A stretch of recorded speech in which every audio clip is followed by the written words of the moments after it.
ada tanah yang tidak pernah benar-benar diam. Ia menyimpan cerita, menyimpan luka, menyimpan kejayaan, dan menyimpan nama yang terus hidup dalam ingatan rakyat. Prabu Siliwangi bukan sekedar nama dari masa lalu, tapi simbol keberanian, kebijaksanaan, dan wibawa tanah Sunda. Dan hari ini, ketika nama KDM semakin kuat terdengar dari tanah Pasundan, banyak orang mulai merasakan sesuatu, seolah ada gema lama yang kembali bergerak. Bukan karena KDM adalah Siliwangi, bukan karena masa lalu harus diulang, tapi karena dalam diri seorang pemimpin, rakyat selalu mencari tanda. Apakah ia dekat dengan tanahnya? Apakah ia mendengar suara rakyat kecil?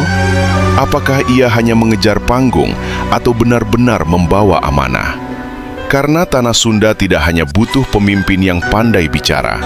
Tanah Sunda butuh sosok yang mengerti rasa, mengerti adat, mengerti rakyat, dan berani berdiri saat banyak orang memilih aman. Bayang-bayang Prabu Siliwangi bukan bayangan untuk ditakuti. Ia adalah cermin bagi siapapun yang ingin berdiri membawa nama Sunda. Semakin besar nama seseorang, semakin besar pula amanah yang mengikutinya.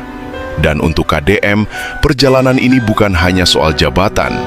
Ini soal apakah suara dari tanah Pasundan bisa naik lebih tinggi, lebih luas, dan lebih dihormati. Sebab ketika rakyat mulai memanggil, ketika tanah mulai bicara, ketika sejarah mulai memberi tanda, maka pertanyaannya bukan lagi siapa yang paling ingin berkuasa, tapi siapa yang benar-benar layak membawa amanah tanah Sunda. Dan mungkin di balik langkah KDM hari ini ada bayang-bayang besar yang sedang menguji.